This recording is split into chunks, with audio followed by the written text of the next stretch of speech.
بعد توحيده وبعد ما انتوى عليه قلبي من معرفته ولهج به لساني من ذكره واعتقده ضميري من حبه وبعد صدق اعترافي ودعائي خاضعا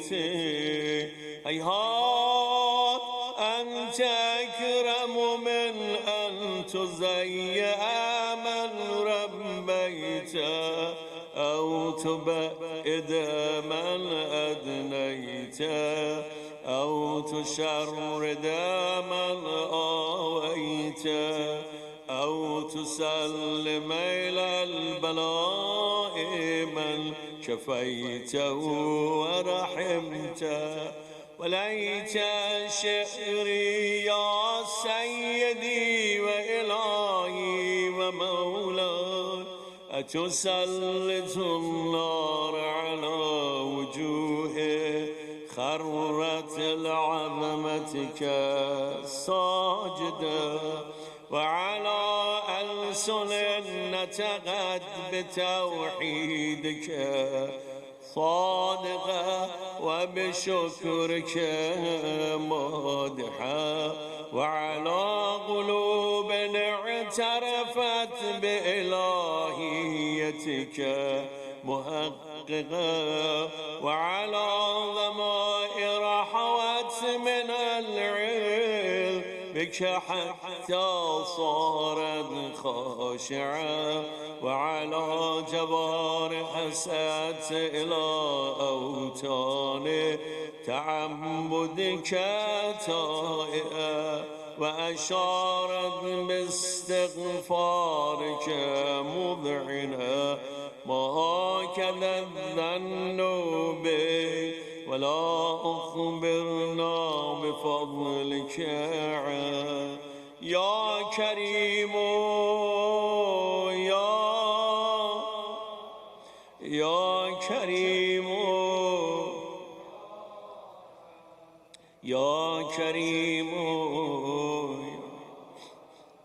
وأنت تعلم ضعفي عن قليل من بلاء الدنيا وعقوباتها وما يجري فيها من المكاره على أهلها ألا أن ذلك بلاء ومكروه قليل مكثو يسير بقاء قصير مدته فكيف احتمالي لبلاء الآخرة وجليل وقوع المكاره فيها وهو بلاء تطول مدته ويدوم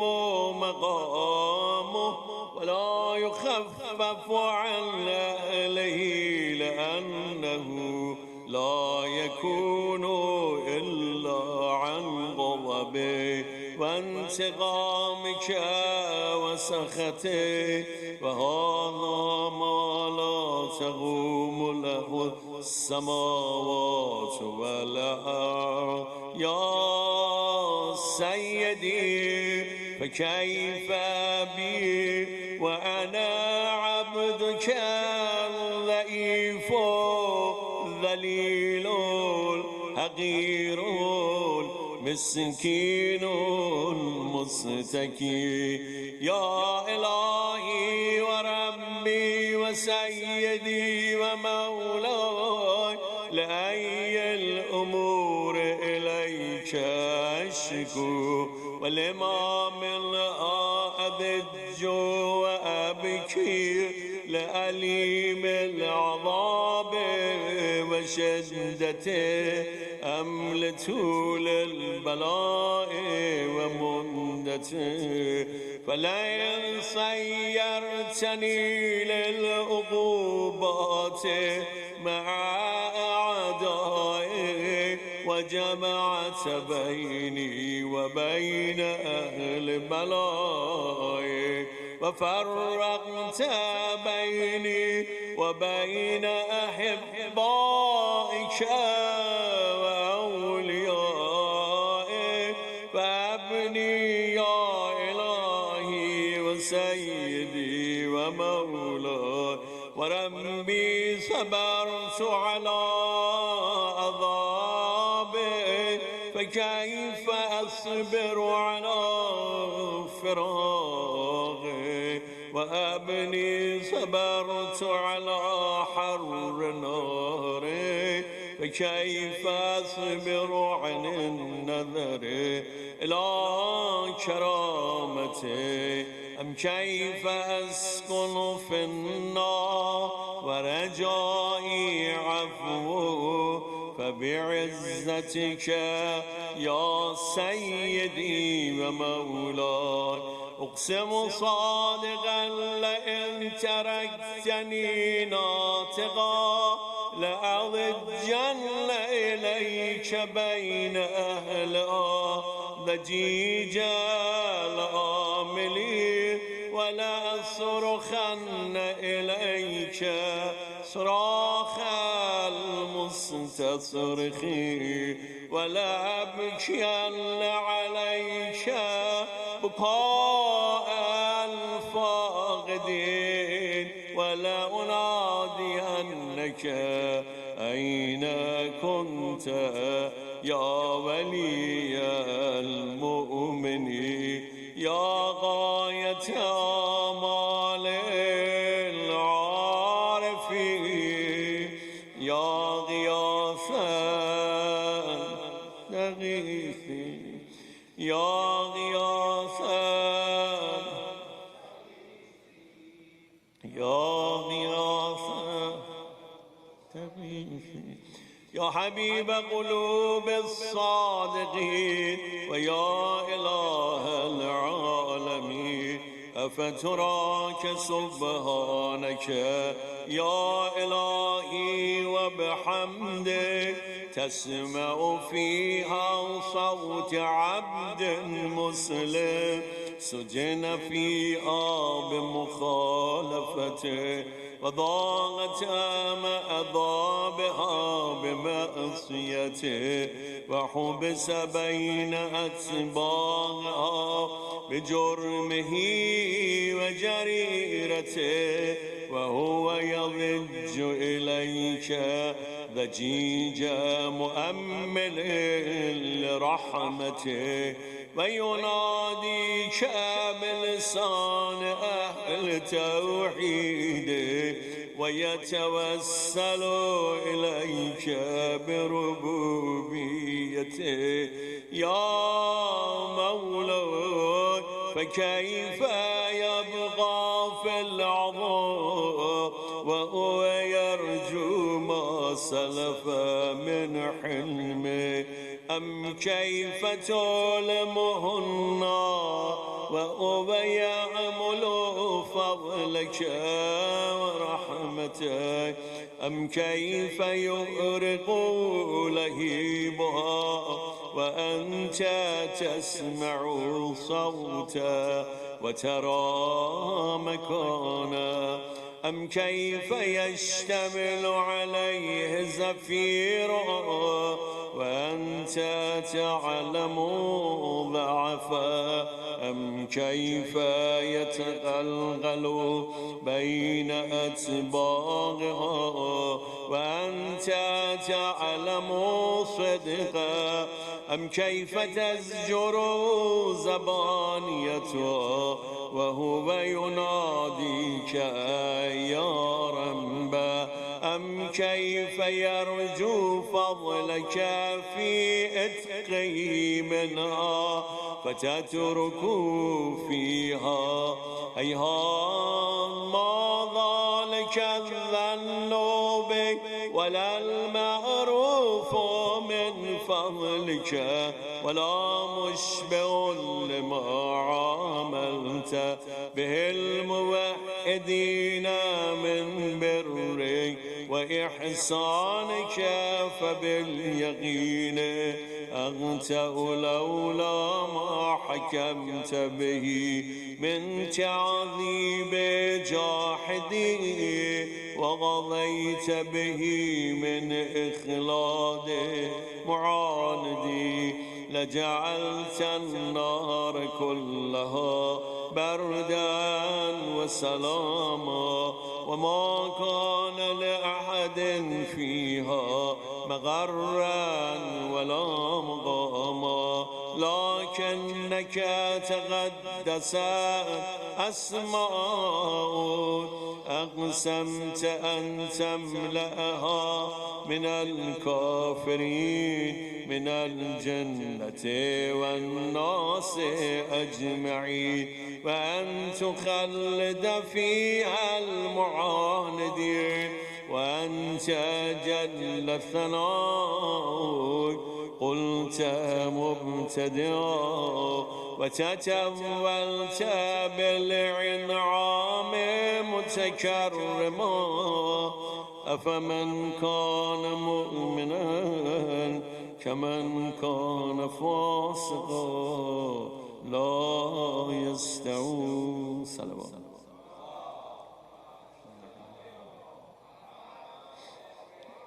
So this is the last part of the dua where the tones of dua changes. And I'll always remind ourselves that we have to think of those who used to be with us, their loved ones, anyone can think of, especially those who sponsor the program and who used to also be with us. And tonight, the program is dedicated to the Haftum, the 7th of Sister Fatima Kimia Moulai, and also Marhum Hajj Sayyid Kamaluddin Hussaini, which is his 40th Jahillum. Inshallah, they all would benefit from this program. This night of Rahman Raja Maghfirah. التماس الدعاء نسألكم الدعاء. إلهي وسيدي فأسألك بالقدرة التي قدرتها وبالقضية التي حكمتها وحكمتها وغلبت من عليه أجريتا أن تهب لي في هذه الليلة وفي هذه الساعة كل جرم أجرمته وكل ذنب أذنبته وكل غبي أسررت وكل جهل عملت كتمت أو أعلنت أخفيت أو أظهرت وكل سيئة أمرت بإثبات الكرام الكاتبين الذين وكلتهم بحفظ ما يكون مني وجعلتهم شهودا علي مع جواري وكنت أنت الرقيب علي من ورائهم والشاهد لما خفي عنه وبرحمتك أخفيت وبفضلك سترت وأن توفر حظي من كل خير أنزلت أو إحسان فضلت أو بر نشرت أو رزق بسطت أو ذنب تغفره أو خطأ تستره يا ربي يا ربي يا ربي يا ربي يا إلهي وسيدي ومولاي ومالك رزقي يا من بيدي ناصيتي يا عليما بضري ومسكنتي يا خبيرا بفقري وفاقتي يا ربي يا ربي يا ربي يا ربي يا ربي أسألك بحقك وقدسك وأعظم صفاتك وأسمائك أن تجعل أوقاتي من الليل والنهار بذكرك معمورة وبخدمتك موصولة وأعمالي عندك مقبولة حتى تكون آمالي وأورادي كلها وردا واحدا وحالي في خدمتك سرمدا يا سيدي يا من عليه مؤولي يا من إليه شكوت أحوالي يا ربي يا ربي يا ربي يا ربي يا ربي يا ربي قف على خدمتك جباره واشدد على العزيمة جوانحي وأبلي الجد في خشيتي والدوام في الاتصال بخدمتي حتى أسرح إليك في ميادين السابقين وأسرع إليك في البارزين واشتاق إلى قربك في المشتاقين وأذنب منك دنوا المخلصين وأخافك مخافة المغنين واجتمع في جبارك مع المؤمنين اللهم ومن أرادني بسوء فأره ومن كادني فكيه واجعلني من أحسن عبيدك نصيبا عندك وأقربهم منزلة منك وأخصم زلفة لديك فإنه لا ينال ذلك إلا بفضلك وجد لي بجودك وعطف علي بمجدك واحفظني برحمتك واجعل لساني بذكرك لهجا وقلبي بحبك متيما ومن علي بحسن إجابتك وأقلني أثرتي واغفر زلتي فإنك قضيت على عبادك بعبادتي وأمرتهم بدعائي وضمنت لهم الإجابة فإليك يا رب نصبت وجهي وإليك يا رب مددت يدي فبعزتك استجب لي دعائي وبلغني مناي ولا تغت من فضلك رجائي واكفني شر الجن والإنس من أعدائي يا سريعا يا سريعا يا سريع الرضا اغفر لمن لا يملك إلا الدعاء فإنك فعال لما تشاء يا من اسمه دواء وذكره شفاء وطاعته غناء ارحم من رأس ماله الرجاء وسلاحه البكاء يا سابق النعم يا دافع النقم يا نور المستوشين في الظلام يا عالما لا يعلم صل على محمد وآل محمد وفعل بما أنت أهله وصلى الله على رسوله والأئمة الميامين من آله وسلم تسليما كثيرا كثيرا صلوات.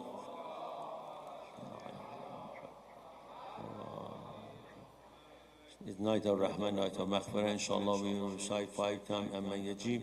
A lot of people they're asking for, they're saying to us that there are a lot of personal needs of your dua. A'udhu billahi minash shaitanir rajim.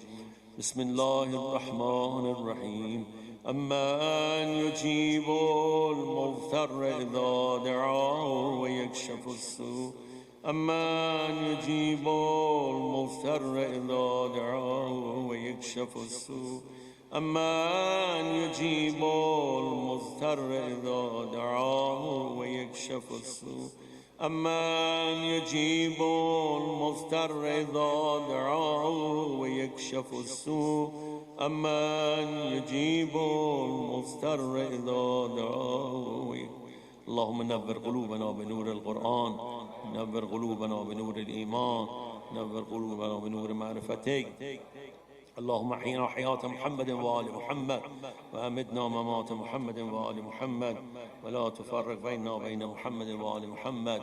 اللهم اشف كل مريض اللهم عجل لوليك الفرج اللهم عجل لوليك الفرج. رحم الله من يقرأ الفاتحة for all your marhumin.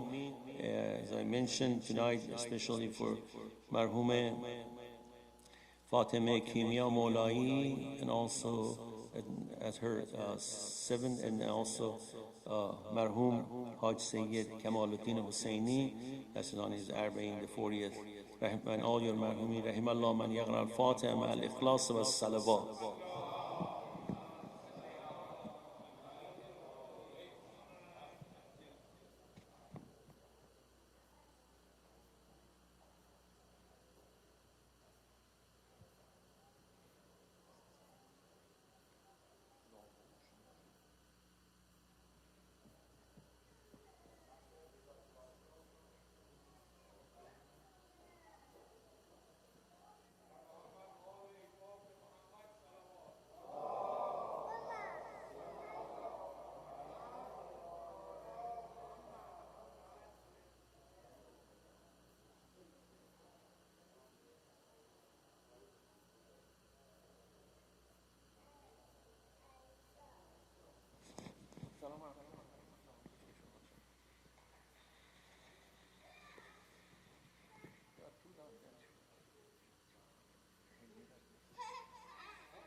بخشی از کم میکنم از یکم یاسین میخوام یه سنم چیز کنم چیزی معرفه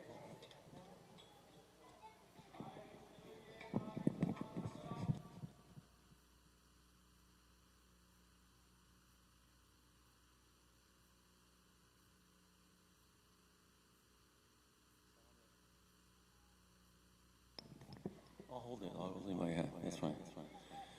Salam alaikum. Like I said, we go by the timing, and we have to finish the program before the azan time. And tonight is Sheikh Salim Yusufali's actual turn to give a speech. We're going to be doing a few minutes of recitation. I always say that we do it the Persian kind, so we just do some of the Yasin and some of the Ar-Rahman, and which won't take that much time. Rather than you recite the Surah Yasin, which is good, but we are short of time. We're going to, inshallah. And the sabab goes all the marhumin, especially marhume Fatemeh Kimia Molai, and also marhum Haj Sayyid Kamaluddin Husseini.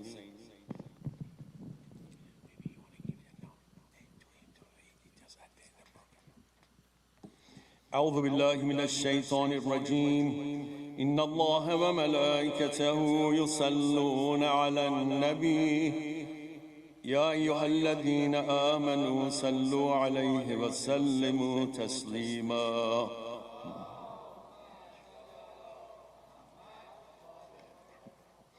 بسم الله الرحمن الرحيم ياسين والقرآن الحكيم إنك لمن المرسلين على صراط مستقيم تنزيل العزيز الرحيم لتنذر قوما ما أنذر آباؤهم فهم غافلون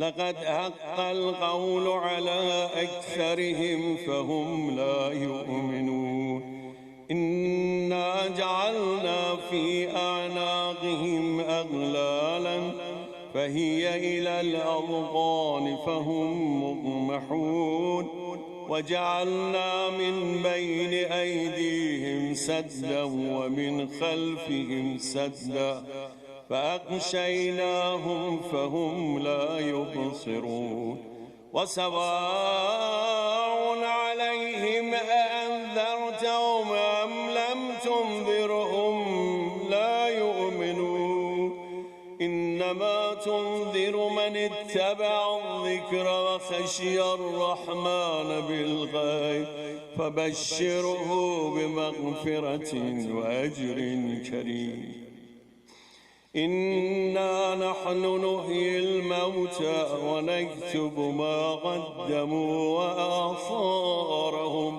وكل شيء أحصيناه في إمام مبين واضرب لهم مثلا أصحاب القرية إذ جاءها المرسلون إذ أرسلنا إليهم اثنين فكذبوهما فعززنا بثالث فقالوا إنا إليكم مرسلون قالوا ما أنتم إلا بشر مثلنا وما أنزل الرحمن من شيء إن أنتم إلا تكذبون قالوا ربنا يعلم إنا إليكم لمرسلون وما علينا إلا البلاغ المبين قالوا إنا تطيرنا بكم لئن لم تنتهوا لنرجمنكم وليمسنكم منا عذاب أليم قالوا طائركم معكم أئن ذكرتم بل أنتم قوم مسرفون وجاء من أقصى المدينة رجل يسعى قال يا قوم اتبعوا المرسلين اتبعوا من لا يسألكم أجرا وهم مهتدون وما لي لا أعبد الذي فترني وإليه ترجعون الله أكبر بسم الله الرحمن الرحيم الرحمن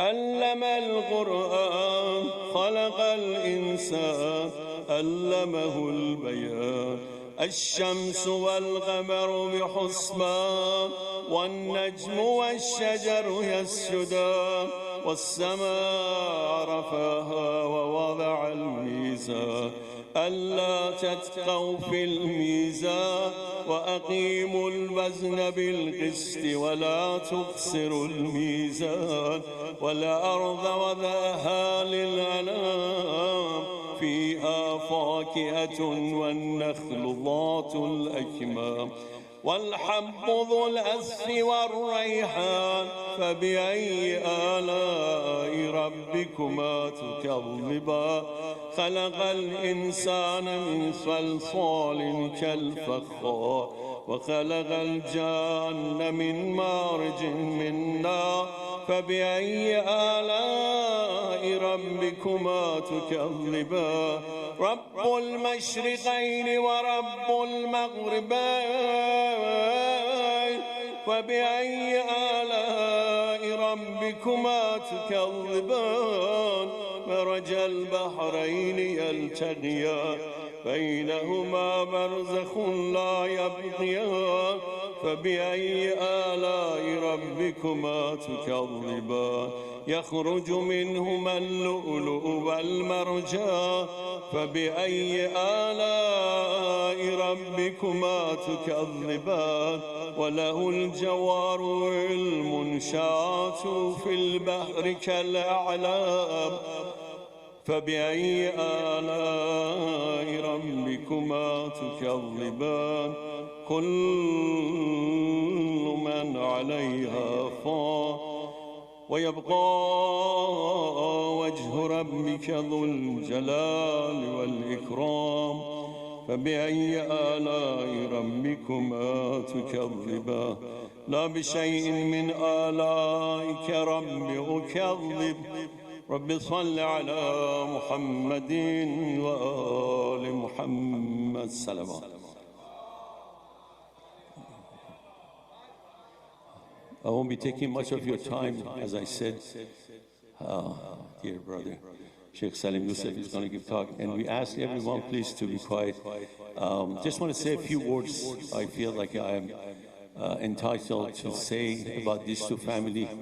That one is for the sister Fatima Kimia Molai, sister of our dear brother Ahmad Molai, whose father used to run Maktab Quran for many years along with Ahmad Agha and all his brothers, and also her husband, brother Mustafa Oghabian, whom I know that family for quite some years, maybe more than almost 40 years, both families. So they are both dedicated family, and also at the same time, we have the Arba'in, the Chehellom, the 40th for Haj Sayyid Kamaluddin Hosseini, who's been with us many, many times, the father of our dear brother Wahid Hosseini, who was the part of SABA, actually, who dedicated his life perhaps for SABA. So I don't say much, but I just want to say something that the death, like Sister Fatima Kimia Molai, is one of those type that they can just give us a little bit more of a reflection perhaps that this life is, because she was only 52 or 53 years old. And last time I saw her, I was in Los Gatos Memorial Park. And she told me that she's actually stage 4, such and such, and she has struggled almost a year or more. So we just have to always say that those who are here, they hear that I say that we shouldn't take life for granted. We should really appreciate, actually, appreciate life, and just being here or wherever you go, just to be a part of the community. Just be thankful, and there would be a time for every one of us, we don't know when, that we all have to go, and inshallah we would, the true, that as it says, ad-dunya mazratul akhirah, and the time comes that we are ready to go. Also, brother Kazemi's wife just came to my mind, who passed just a few months ago, almost 2 months ago, we had the 40th. So these are the deaths that are just should give us that little bit of a, ticklish perhaps, or whatever you call it. So I don't say much. Inshallah, we would benefit from Sheikh Salim Yusufali, and night of Rahmat, night of Maghfirah. We invite him. Inshallah, we would do that with the salawat, and also again, Fatiha for all your marhumin, also for marhum Fatima Kimia Olai and marhum Haj Sayyid Kamaluddin Hosseini. رحم الله من يقرأ الفاتحة مع الإخلاص والصلوات.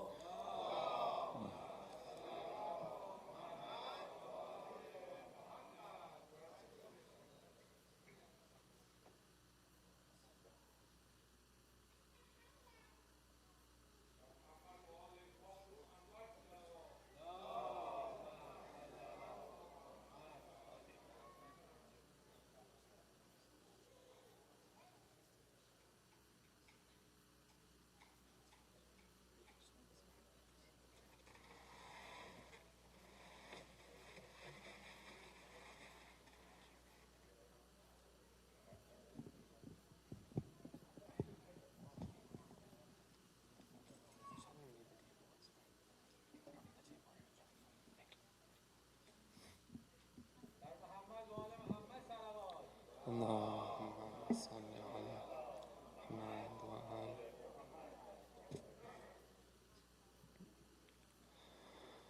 أعوذ بالله اللهم صل أعوذ بالله من الشيطان الرجيم بسم الله الرحمن الرحيم الحمد لله رب العالمين لا حول ولا قوة إلا بالله العلي العظيم والصلاة والسلام على أشرف الأنبياء والمرسلين وخاتم النبيين وسيد المرسلين أبي القاسم محمد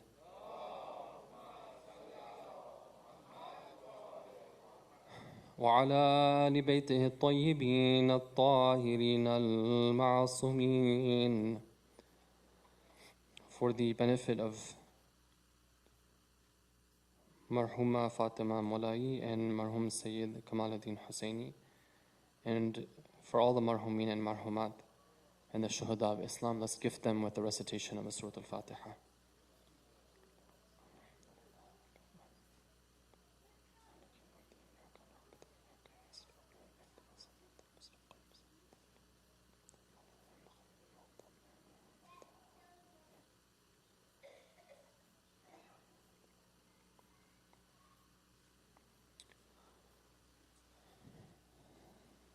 Today is the 11th day of the month of Dhul Hijjah. Yesterday we celebrated the Eid, which is known as Eid al-Adha. And these days are in the Islamic calendar are known as Ayyam al-Tashriq. Ayyam al-Tashriq. Tashriq, it means something to do with the sun coming from the east. Now, what is the connection between the sun coming from the east and the 11th and 12th, or the 10th and the 11th and 12th and the 13th of this month? If you go back in the history of the Hajj pilgrimage always had the act of sacrifice. And the sacrifice would be done as part of the rites of the Hajj. And in order for that sacrifice to take place, the animals would be slaughtered. Some say that when the sun would rise on the day of the Eid, that's when the animals would begin to be sacrificed. And so it had something to do with the sunrise. That's why it's called Tashriq. Others say that once the slaughtering of the animals would happen, they needed to preserve that meat so it wouldn't go bad. And so one of the ways they would do that would be by subjecting it to the heat. So somehow the name of Tashriq and the sun coming from the east, that was associated with these days. Now these days, it's not just for the people of Hajj. It's known as Ayyam al-Tashriq, and the Quran refers to these days as Ayyam Ma'adudat. Or in another ayah, Allah says that وَاذْكُرُوا اللَّهَ كَذِكْرِكُمْ آبَاءَكُمْ أَوْ أَشَدَّ ذِكْرًا. That in these days, remember Allah the way that you remember your forefathers, or with even a more intense remembrance. So, in the past, the people of Jahalat, the people of Jahiliyyah, what they would do is, after they would finish their rituals, it would be intense, it wouldn't be easy. So imagine like back there where you didn't have air conditioning and in the desert. So they would do their rites, and afterwards they would relax and they would pass their time by remembering the legends of their ancestors. So Allah in the Quran, He says that don't do this. Like, don't spend your time doing that. This time is meant to remember Allah. But you can learn how to remember Allah. You can see what kind of remembrance it can be by looking at the way you remember your forefathers. It should be a remembrance that comes from the heart, a remembrance of love. So these days are meant to remember Allah with love. One of the a'mal that we're told to do in these days is after the wajib prayers, starting from the dhuhr of the day of Eid, so starting from the dhuhr of yesterday, for 10 prayers afterwards. Now 10 prayers afterwards would be the dhuhr prayer and asr prayer yesterday, and the maghrib and isha, that's 4. The 5 daily prayers of today, which is the 11th of the month of Dhul Hijjah, and then the Fajr prayer of the 12th day of Dhul Hijjah, which would be tomorrow. How many is that? That's 10. 4 plus 5 plus 1, 10 prayers. After the wajib prayers, we're told that it's mustahab to do a takbir. And the takbir is like this: Allahu Akbar, La ilaha illallah, Wallahu Akbar, Allahu Akbar, Walillahi alhamd. Allahu Akbaru ala ma hadana, Allahu Akbaru ala ma razaqana min bahimatil an'am, walhamdulillahi ala ma ablana. So in these takbirs, we're praising Allah, we're acknowledging His tremendousness and His greatness, and we're thanking Him for how He has blessed us and given us all the blessings. In particular, the blessings of bahimat al-an'am, meaning the animals that we use for different purposes, including for sacrifice. So that's one of the things we're told, one of the ways we remember Allah in these days is that. Now you might ask the question that, what does that have to do with me? I didn't go for Hajj, right? It wasn't a mandatory thing for me to sacrifice the animal. So what does it have to do with me? Well, the answer is that it is highly mustahab, meaning mustahab mu'akkad, highly mustahab for those who are able to sacrifice an animal in these days. Whether you go for Hajj or whether you don't go for Hajj. And that's the tradition of qurbani, as we say. It's highly recommended. It's one of the mustahabat of Islam, which is highly recommended. Now, let's say that we're here, we're gathered, we're listening to this, and I might say, okay, I missed out because I didn't do it on the day of Eid. Is it too late? The answer is no.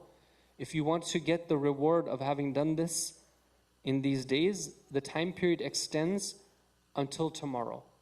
Meaning that yesterday or today or tomorrow, you can still do that sacrifice of the animal, and you would earn that reward of having done it within those days. So this is something that you can think about, that do you want to partake in the thawab of this? Right? One of the brothers, I was speaking with him the other day, yesterday, and he was talking about how, here in the West, we really need to take that effort to live the Islamic rituals. Because for our families, if we don't do that, then they won't even realize, okay, this is what Islam teaches us. All we learn about here is things like birthdays and, proms and this thing and that thing, right? What about the Islamic traditions? So I've talked about this in the past, the importance of going for moon sighting. I don't know if you all are in the habit of doing so, but it's something which is very nice. You take your family, you buy some good binoculars, you go up on the top of the hill, and as a family, you go look for the moon. This is how you create Islamic culture, right? It's very humbling, it's very powerful.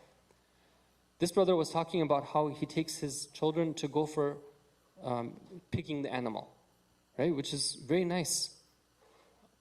Maybe many of our children these days would be like, ooh, that's just too that's too farmy for me, or it's too earthy, right? I can eat the processed version that comes from a box, but I can't go pick the animal itself. That's a problem. It shouldn't be that way. It should be the case that we can appreciate where our blessings come from. It comes from these animals that are eating the grass and walking on the ground. Now somebody might say that I don't have the money for it. It's too expensive, right? $500 is too much for me. Okay, no problem. The ahkam, the rules of sacrifice say that you can share with other people in the sacrifice and still get the reward of having done it. So let's say you have a group, maybe your family says that we have 5 people, we're going to split the cost. Great, you get the reward for it. I remember back when I was in the Hawza in our school, we had a box where all the students would go and put in just a little bit, but maybe 100 students would combine their money together to be able to afford slaughtering, let's say, a sheep or a cow or something like that. So this is something that we can think about. It's not too late to do that, and that's why I thought it would be relevant to mention this tonight. A couple other things that are interesting that maybe would be useful for us to know, that what kind of animal is it that we would slaughter? So according to the rulings of Ayatollah Sistani, Hafidhahullah, I wasn't able to find the rulings of the other Maraji, but perhaps generally this is the same among all of them. First of all, the animal should be either a camel or a cow or a sheep or a goat. And according to ihtiyat wajib, if the camel should be 5 years old or more, and the cow should be 2 years old or more, and the sheep should be 7 months old, at least 7 months old. So not like a very baby animal, right? It has to have grown to a certain point. What if you can't find an animal that you want to slaughter? So if you still want to get the thawab of having done so, no problem. You can give sadaqah of that same amount that you would have spent if you could find the animal. Now these days we have access to organizations that can actually do this for us that are located elsewhere, and sometimes you get even a better deal because they can do it for cheaper. But they also say that it's good for you to do it in advance. You book it in advance because they can get the animals in advance. On the day of, then the people who have the animals, they put the price way up, right? That's for the people who don't reserve in advance. So, but anyhow, if somebody's interested, they can. There's trustable organizations that are out there that they can go to, and they can still request them to do this. And one other interesting point that brothers and sisters inshallah find interesting is that in the rules of the sacrifice, we're told how we can distribute this. So 1/3 of it is to be given. It can be given as a gift, right? So you have some friends, you have some family members, you have community members, right? So you can give 1/3 as a gift. 1/3 of it you can keep for yourself, and 1/3 should be given to the fuqara, those people who are needy. Now you can give more. You can give more to the needy. You can give the 2/3. You can give the whole thing to the needy. But at least 1/3 of it should be reserved for those who are in need. And finally, there is a dua that is recommended to be recited when the slaughtering is happening. And it's really interesting because it's not just the act of that blade going and slaughtering. It's, as the Quran tells us, لَن تَنَالَ اللَّهَ دِمَاؤُهَا. The blood of the animal does not reach. It's not the blood that is reaching Allah. لَن يَنَالَ اللَّهُ لُحُومُهَا وَلَا دِمَاؤُهَا وَلَكِنْ يَنَالُهُ التَّقْوَى مِنْكُمْ. It's not about the flesh and the blood, but rather it's about the taqwa. Why are you doing this? For what purpose? What is your intention? What is the state of your heart when you are carrying out this act? So the dua that we're told to recite is this. According to the rulings, we're told that when you're doing the slaughtering, then you say the following. وَجَّهْتُ وَجْهِي لِلَّذِي فَطَرَ السَّمَاوَاتِ وَالْأَرْضَ حَنِيفًا وَمَا أَنَا مِنَ الْمُشْرِكِينَ إِنَّ الصَّلَاةِ وَنُسُكِي وَمَحْيَايَ وَمَمَاتِي لِلَّهِ رَبِّ الْعَالَمِينَ لَا شَرِيكَ لَهُ وَبِذَلِكَ أُمِرْتُ وَأَنَا مِنَ الْمُسْلِمِينَ. All of these are du'as from the Quran. But then we say this, Allahumma minka walaka bismillahi wallahu akbaru Allahumma taqabbal minni. I want to focus on that last part here, and this is leading to my next point here, which is a practical thing, inshallah, that we can take away from this. Sure. We say, وَجَّهْتُ وَجْهِيَ لِلَّذِي فَطَرَ السَّمَاوَاتِ وَالْأَرْضَ حَنِيفًا وَمَا أَنَا مِنَ الْمُشْرِكِينَ إِنَّ صَلَاتِي وَنُسُكِي وَمَحْيَايَ وَمَمَاتِي لِلَّهِ رَبِّ الْعَالَمِينَ لَا شَرِيكَ لَهُ وَبِذَلِكَ أُمِرْتُ وَأَنَا مِنَ الْمُسْلِمِينَ اللهم منك ولك بسم الله والله أكبر اللهم تقبل مني. So the last part of that, what are we saying? We're saying, O Allah, minka meaning it's from you, walaka meaning it's for you. It's from you and it's for you. In the name of Allah, with the name of Allah, and Allah is the greatest. O Allah, accept it from me. So as the slaughtering is happening, we are reminding ourselves of this point that everything here is from Allah. I might have bought it. I might have, there might have been a farmer that raised this animal for me. By the way, it's recommended not to slaughter the animal that you raise yourself. Right? You might have, let's say you have a farm, you raise your own animal. That's not the one, like maybe you developed an attachment to it, so it's not nice that you slaughter that same animal. But anyhow, there's a farmer who raised this animal. The animal grazed on the grass of this ground. You earned that money. You paid the money to get the rights to this animal. You're paying the butcher to slaughter it for you. But remember that all of that doesn't mean that somehow you can take you can claim ownership to this act that you're doing here. This is all from Allah. Allahumma minka walaka. This is all from you, and I'm doing it for your sake. I'm not doing it for anything else but for you. Right? This is an opportunity. Now, this teaches us something very important. How to have ikhlas in our actions. How to be sincere with what we do. Oh Allah, it's from you and it's for you. Very simple but very powerful. And then it teaches us that we need to be worried and concerned that maybe Allah will not accept this from me. That's why we have to say, Allahumma taqabbal minni. Nabi Ibrahim alayhi salam and Nabi Ismail alayhi salam, they undertook a very important project that was tasked to them by Allah Himself. What was that project? To rebuild the Kaaba. So, on the command of Allah, for the sake of Allah, they don't get any reward from anyone. They're not taking any money for it. Brick by brick, they rebuild the Kaaba. And the whole time that they are building that Kaaba, they have one dua that they're reciting. What is that dua that they're reciting? رَبَّنَا تَقَبَّلْ مِنَّا إِنَّكَ أَنْتَ السَّمِيعُ الْعَلِيمُ. O our Lord, accept this from us. You are the one who is all-hearing and all-knowing. So imagine that our great prophets, when they would do what they would do, they were doing it for the sake of Allah. They would always be concerned, oh, is Allah going to accept this from me or not? So that's why they would pray for it. Oh, رَبَّنَا تَقَبَّلْ مِنَّا. So this is one of the etiquettes that we're being taught in this act of sacrifice, that when we're doing it, it's not just like, I just crossed off my list, okay, I did my sacrifice for the year, now I go on. No, I do it, but I also pray that Allah accepts it from me. And this applies to everything.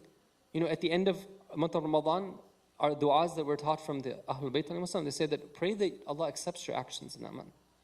When you finish your prayers, you go into sujood, you pray that Allah accepts that prayer from you. Because it's not just the act of doing it which says that you now earn in Allah's books of having done that action. What are the stories of the Quran teach us? What is the famous story of sacrifice from the Quran? Who knows what that story is? Anybody?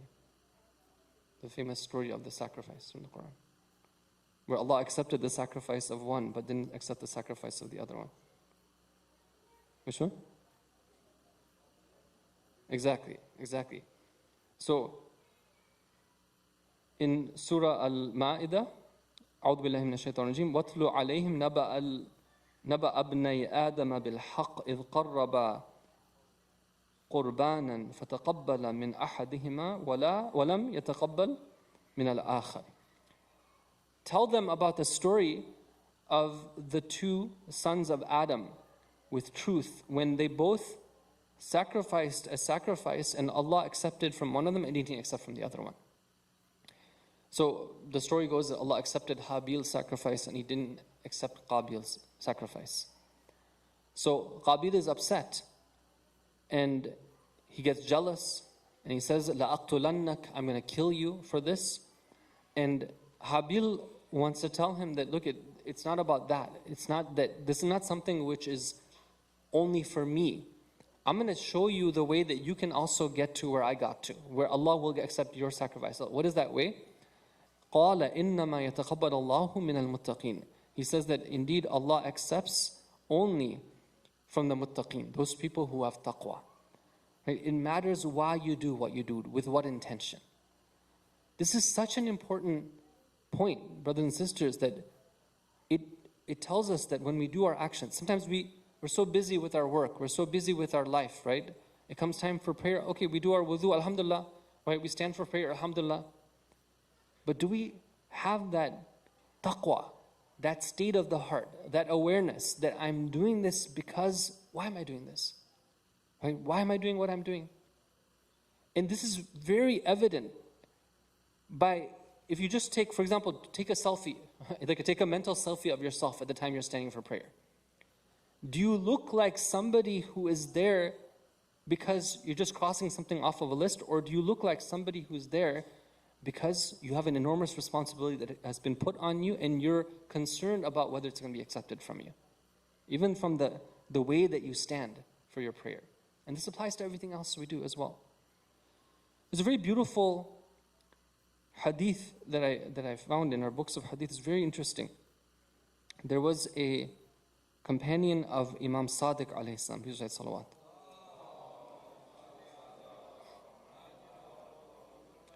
So he says to Imam Sadiq, he says, Ana ma ad'afa amali. I am somebody, my actions are so little, right? Maybe he was a busy person. Maybe he had a big family. He was always busy. Maybe he wasn't doing well financially, so he was always working. So he goes to Imam Sadiq, he's like, if I look at my action, I can't do that much, right? So when Imam Sadiq heard that from him, he told him, he said, be quiet. Istaghfirillah, seek forgiveness from Allah. Don't say that. So this is one of the hadith gives us hope, right? Because sometimes we look at ours, we're like, oh man, I'm not able to do everything. I do my wajibat, I try to do some mustahabat, but I can't spend hours and hours.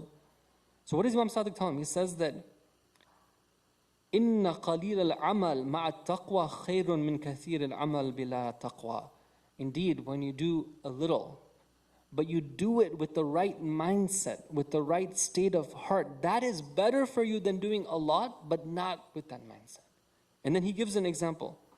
He says, let me give you an example of a person, he feeds a lot of poor people. And he takes care, he's kind to his neighbors.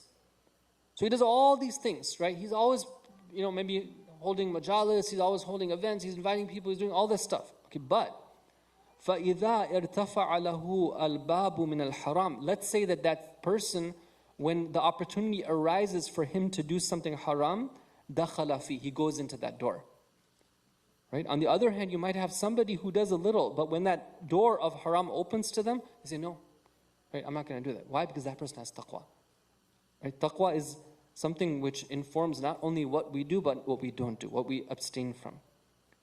So, he says that the Imam Sadiq tells him that don't measure your actions in that way. Look to the deeper spirit behind why you do them. So this days of tashriq, these ayyam tashriq, these 3 days that we have had, we're now going to the end of the second one.